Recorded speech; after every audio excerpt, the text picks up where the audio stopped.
Welcome to the sweet spot. Access granted. Welcome to the Sweet Spot with author Marsha Scott.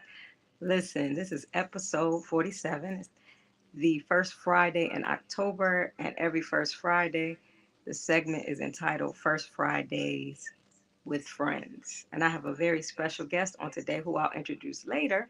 But before we do that, can you do me a favor? Can you like, share, and subscribe to the Lighthouse Worship Center page? Um, do me a favor, members of the light, as you come on. Would you do me a favor and begin to tag other members of the light and let them know that PM is on and to join us for the sweet spot? And listen, there's no pressure to join us. Just to remind you that if you can't make it and watch it now with us as a family, be sure to catch the replay. Again, this is episode 47. We have been doing this for 47 weeks, right? We're trying to introduce something new, a segment where we have a guest on every first Friday of the month.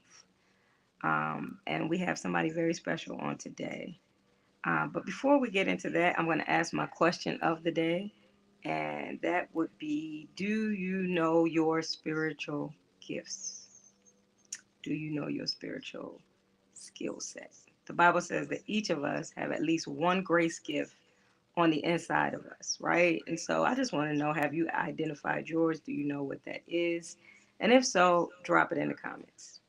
Now, if you are clueless or if you would like to get more information about the spiritual gifts, I'm going to be doing some teaching this upcoming Saturday. Uh, we call this segment of our fire conference the pour. Overseer is going to be doing a session with the creatives, and I'm going to be doing a saucy session out of my book, The Secret is in the Sauce. Have you picked up my book yet? It's on Amazon.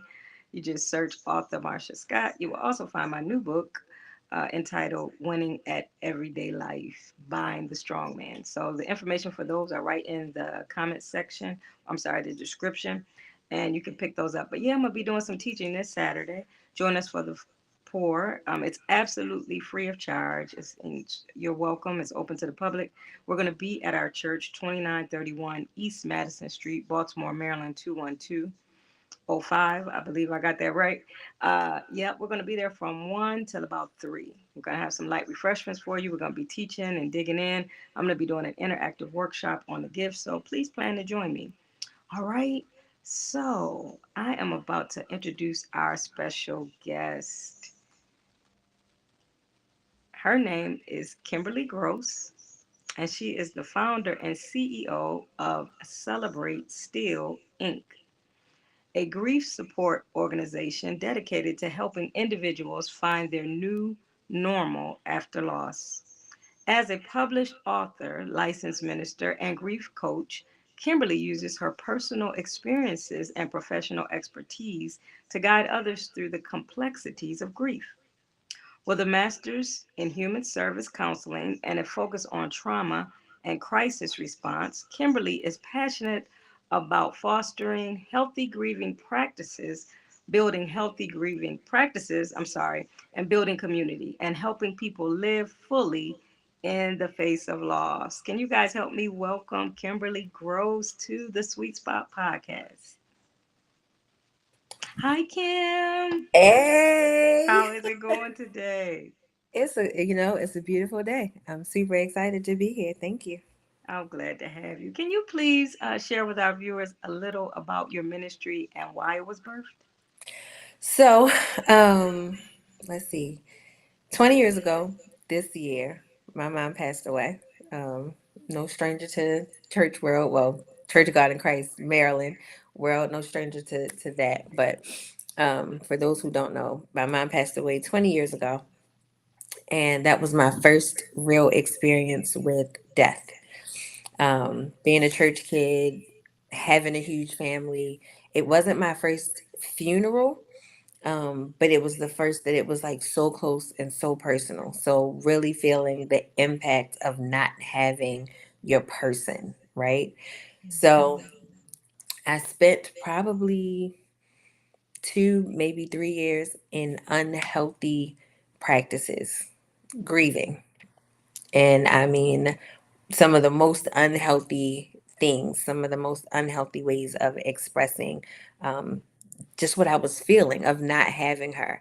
And it really wasn't until I got pregnant with my first son that really like snapped me back into reality, but not really like out of that space. And so, just journeying through life as a young adult, as a new wife at the time, as a mom without your mom is traumatic. Mm-hmm. So, Yes. you learn, you grow, you're trying to figure things out on your own. But fast forward 5 years ago, I was sitting in a brunch with my best friend, who was the keynote speaker. She's also a minister. I was sitting in that brunch, and she was the keynote speaker for a Mother's Day brunch that her church was hosting.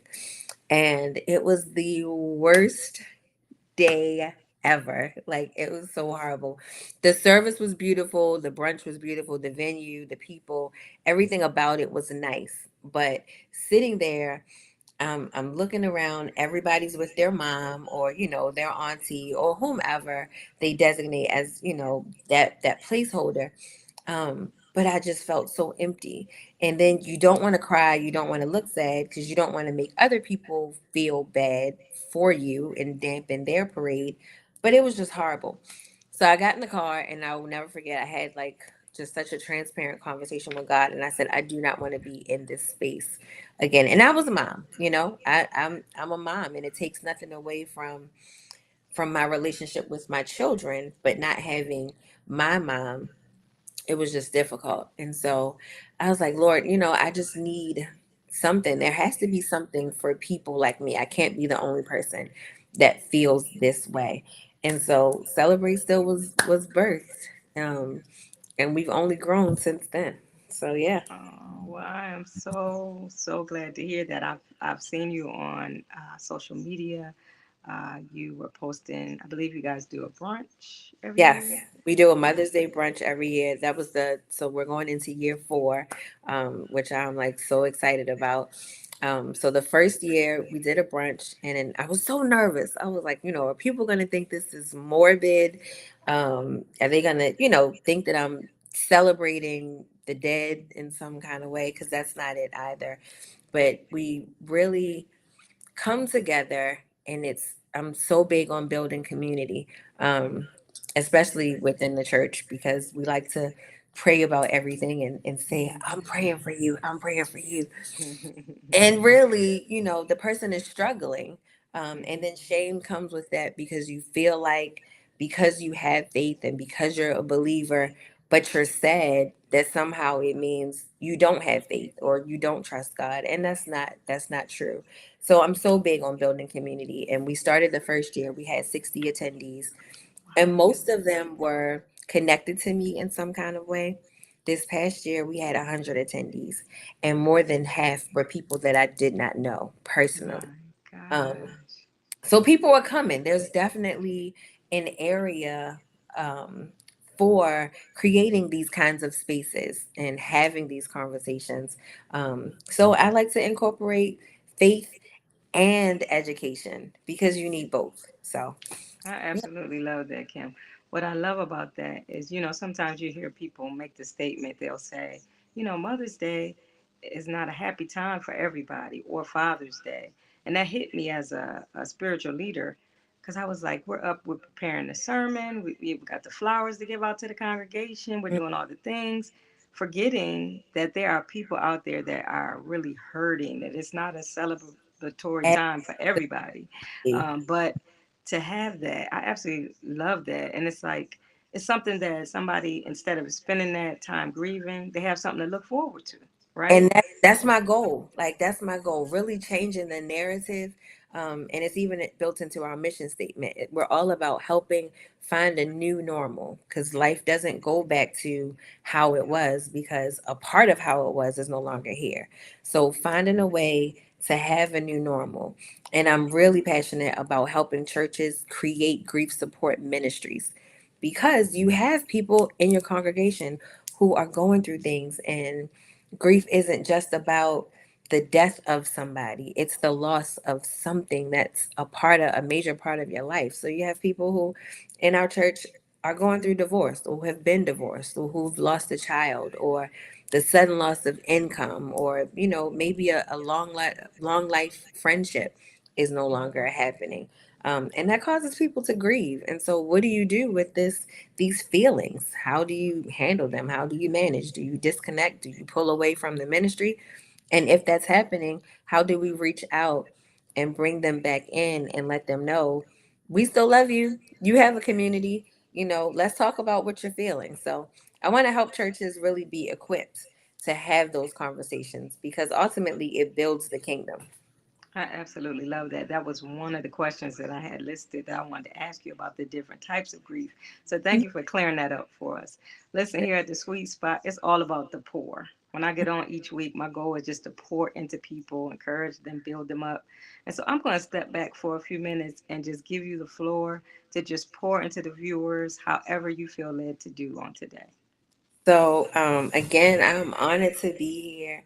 If I can just share, maybe three, three things about grief.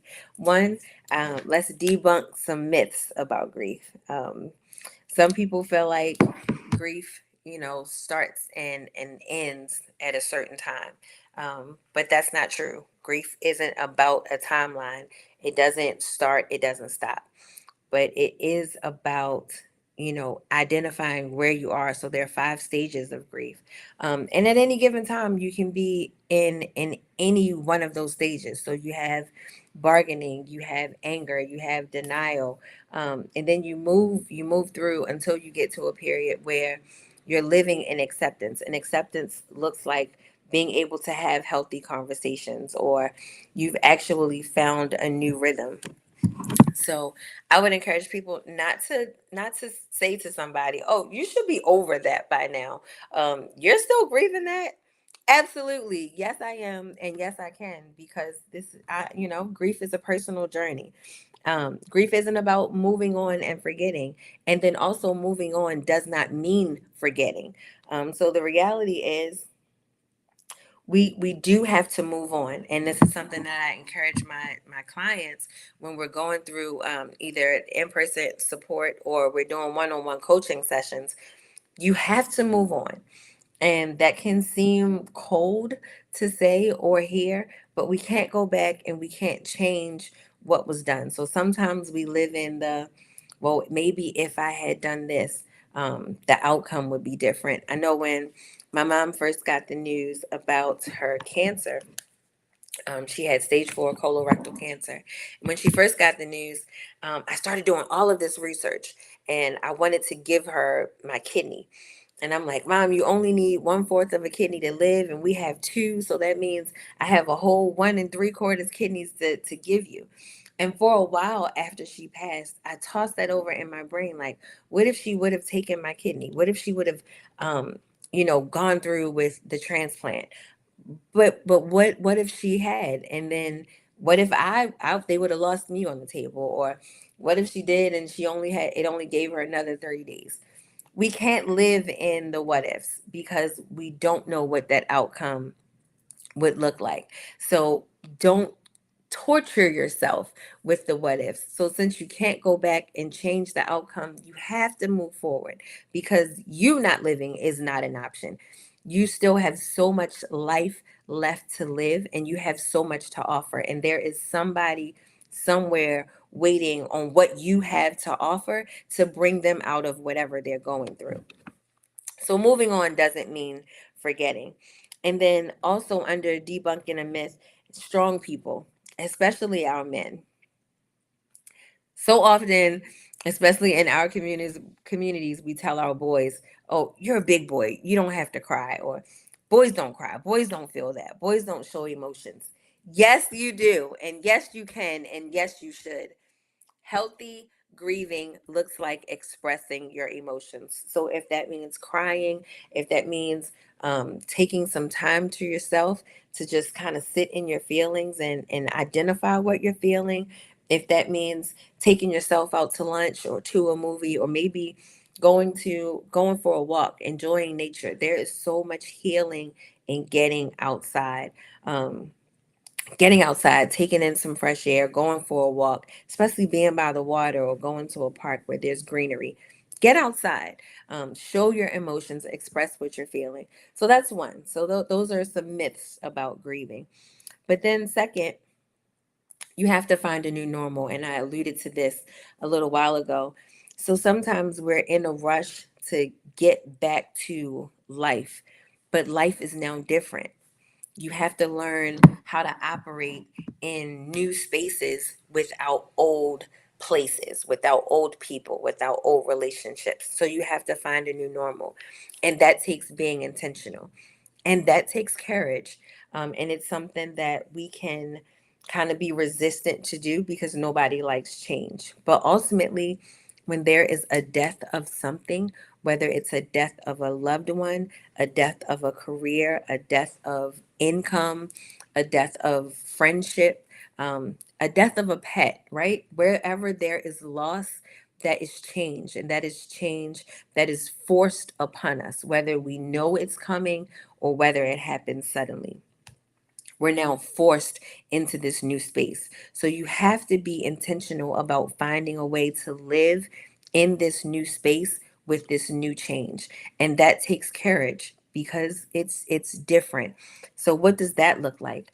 That can look like, if it's the loss of a loved one, finding ways to still honor that person with new traditions. So maybe grandmom isn't here to cook Thanksgiving turkey anymore, so now you have to learn how to do it. That can be fun and exciting.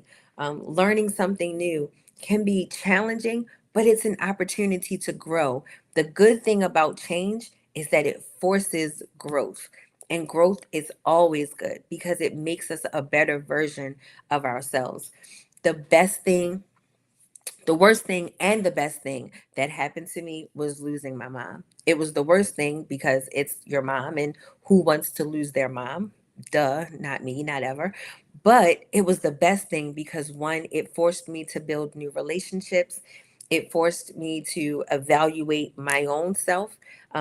It forced me to become an adult. I was so dependent on her for everything, for getting my bank account out of the negative, for buying groceries, for telling me where I had to go, when I had to go to the doctor, what I needed to do, when I needed to wake up.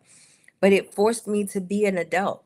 It forced me to learn new skills and to adapt to life on my own. So it was the best thing and it was the worst thing. Even when it came down to faith, my faith was my mom's faith. God was a good God because that's what she said.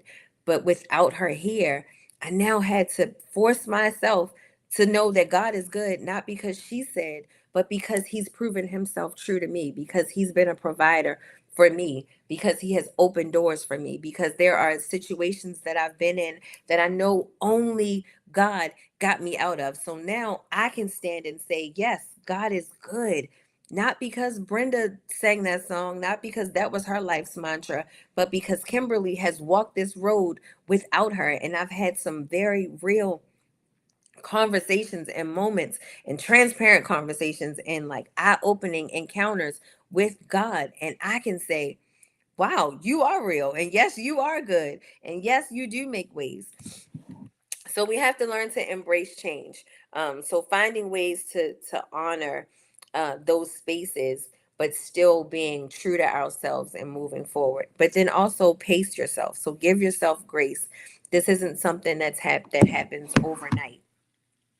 I'm sitting here 20 years later, being able to have articulate conversations about her not being here, but then also going back to get somebody else who may be stuck in that grief cycle, may be stuck in depression or stuck in anger or stuck in denial, stuck in bargaining, and trying to figure out how to get out. And I'm here to tell you that yes, you can be stuck for a little bit, but you can't stay there. So pacing yourself also takes being intentional, but give yourself grace. It's a journey. Grief is a journey. And then my last point as it pertains to grief is the importance of community. I'm so big on community. Grief can be isolating. It can be it can be a very lonely time, even if you're like me, very much a people person. I love being around people. I love lighting up a room. I love smiling. I feed off of that type of energy. And when grief happens, it can cause you to be alone. Um, and that's okay for a little bit. I tell people to set a timer. If you are sad today, set a timer. I'm going to feel this way because feeling your feelings are important. Your feelings are valid and your feelings matter. This is something that was important to you and it's no longer here. That's okay. If you want to cry, that's okay. What's not okay is staying there. So that is why Celebrate still exists. It's here. We are here to let you know that you are not alone, that you're not the only one who feels like this, and that it's nothing wrong. I'm totally big on letting people know that what you're feeling is okay. Sometimes we struggle because we think how we're feeling and how long we've been feeling this way is wrong. And that's not it. It's not wrong. Sometimes we stay feeling like that because we don't have help getting out. So maybe you are stuck. If you're stuck in the bargaining, if you're stuck in depression, if you're stuck in anger, I encourage you to write a letter to your feelings. Write a letter to bargaining. Figure out what stage of grief you're in. Write a letter. Write a letter to your anger. I'm upset with you because anger, this is how I feel. I'm angry because I heard the news, or I'm angry because you're no longer here. I'm angry because we can't sit across from the table and make jokes like we used to. Or I'm angry because whatever. You feeling that because, but then break up with it. I'm not going to be angry with you anymore because I want to live. I want to experience the abundance of life. God came that we may have life and that much more abundantly. So even though this person is gone, or the relationship is gone, it does not mean that you are gone. And that takes courage. I keep going back to being intentional. Everything about moving forward, everything about finding a new normal takes being intentional. And you have to say within yourself, yes, this happened. This happened to me. I experienced this. I experienced this loss. But I also don't want to stay feeling like this. I want to get back to my joy. I want to get back to my smile. I want to feel peace.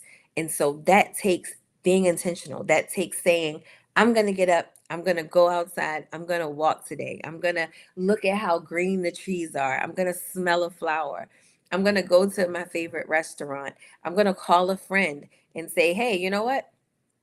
Today's a tough day. Would you be my partner in whatever? Let's go do something fun. Or let's just sit and embrace, what we're feeling. Or journal. I'm so big on journaling. It's healthy. Healthy. There is health in writing. There is freedom in writing. So that's what I have for you today. As always, I love to walk people through. So if you are stuck and if you feel like you need some coaching, get some, an expert in your corner. Shameless plug. I love to be her. I absolutely love that, Kim. Kim, that was some good stuff you shared on today. Thank So you. I have a couple questions for you. Sure. I love So, questions. is it possible for someone to be stuck in grief and not know it? And then Absolutely. part two of that question is, like, as faith ministers, or we might Hmm. have family members, if we sense that somebody is stuck in the grieving process, how can we help them? So absolutely you can be stuck in grief and not know it.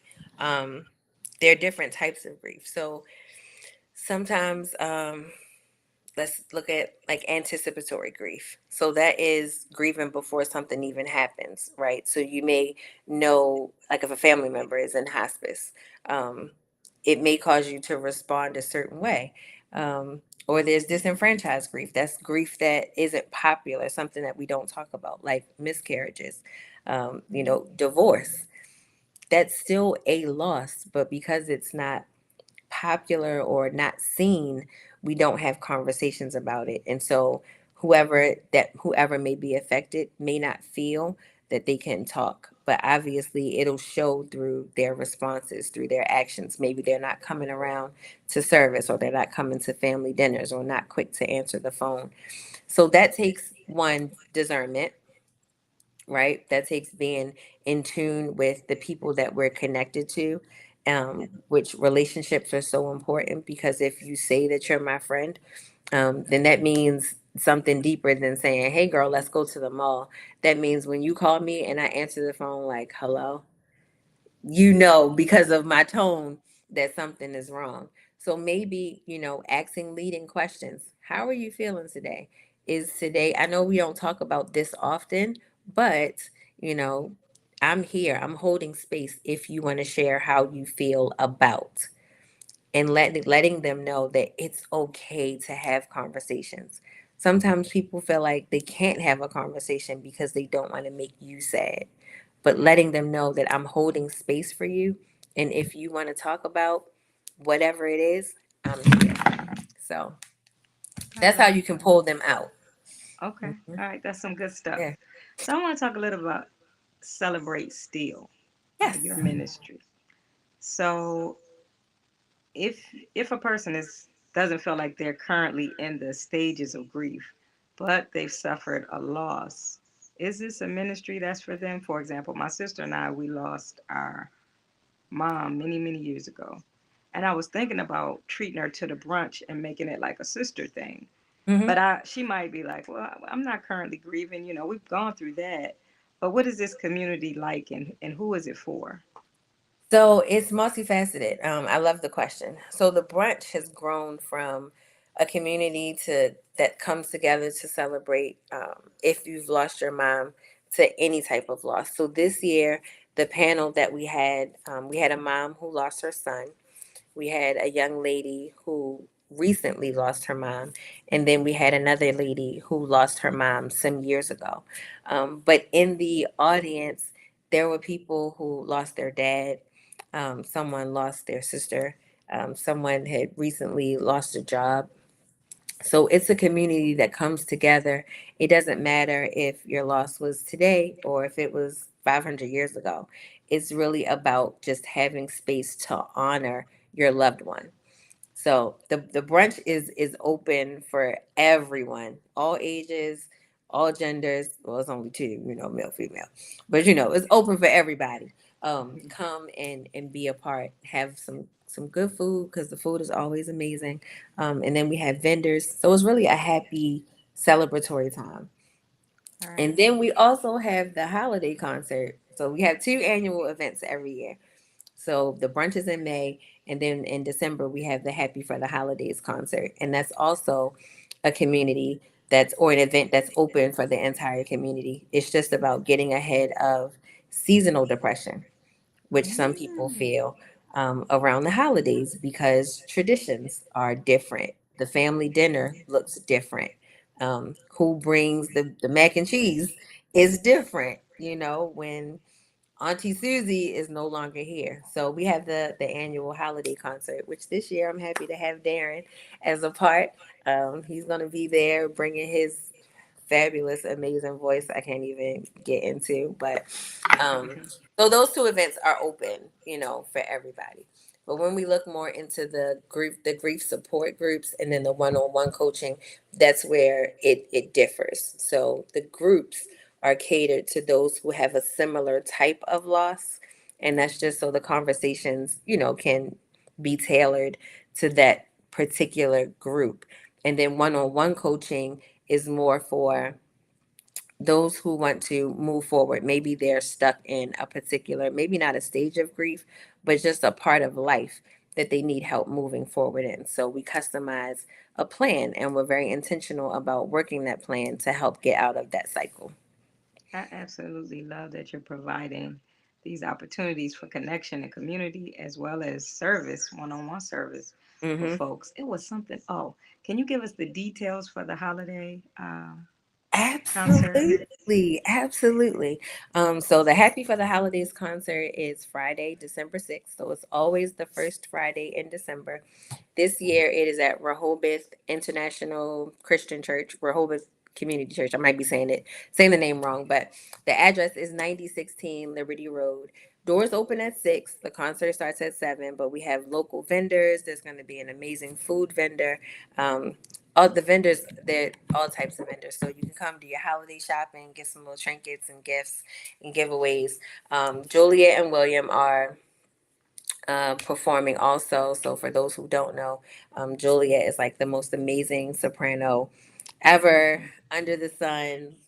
Like she's just awesome. Of course, my sister, and then my brother, Will McMillan, who is just a musical genius himself. This year, we're adding to the lineup Darren, as I mentioned, who is just another phenomenal vocalist. But it's just a good time to come and hear some holiday classics with some new spins, original music. There's always comedy if I'm involved.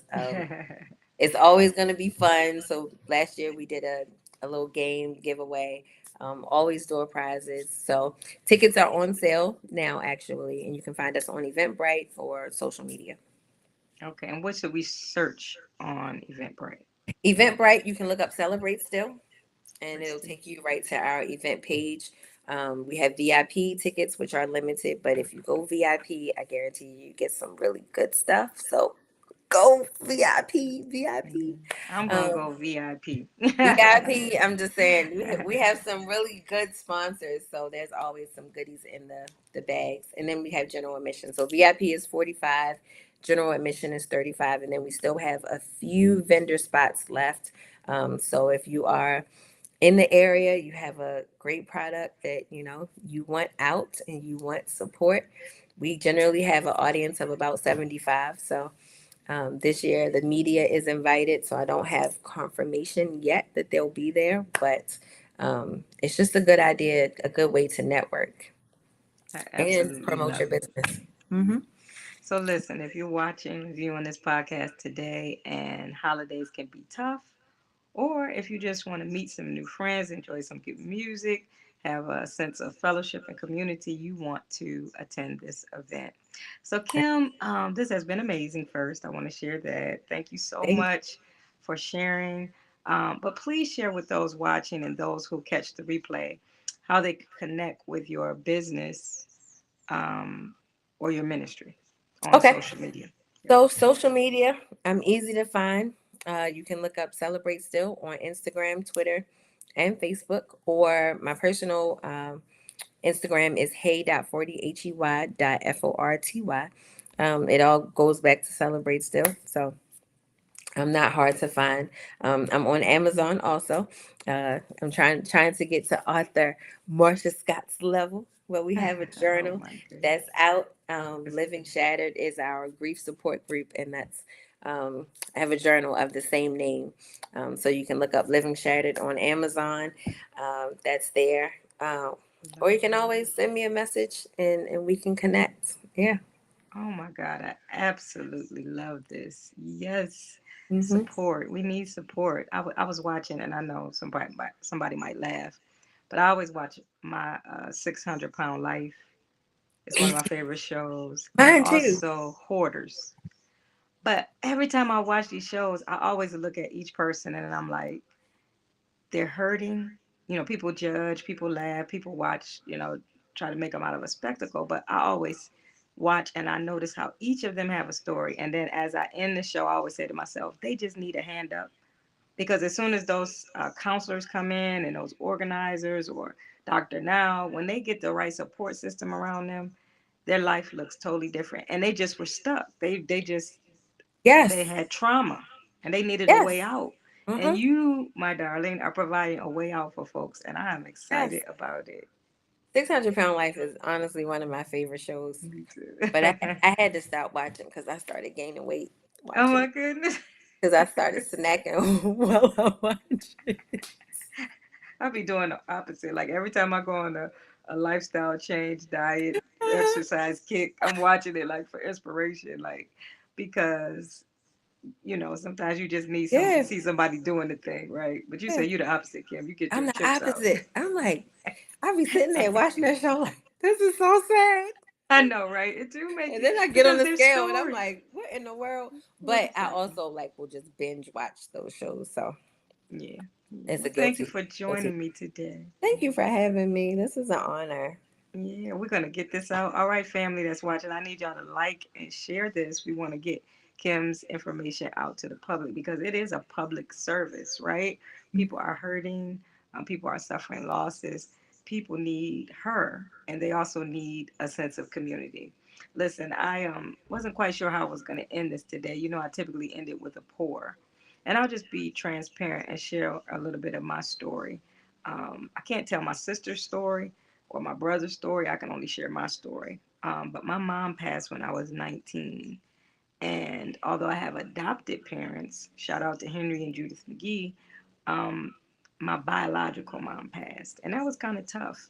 And I could just remember those first couple years after that, just kind of feeling like I was walking around in a fog. And I now understand that as an adult that that was grief, right? And so you might be dealing with some things in your body, in your mind, in your moods, in your attitudes, and you just don't understand what it is that you're experiencing. But if you lost a job, lost a family member, a loved one, Kim said something very profound. She said that her first major interaction with death was her mom. Wow. Sometimes God entrusts us with pain, right? And I believe that she's taking her pain and she's turning around and using it as a ministry to help others. So make sure that you refer her and recommend her.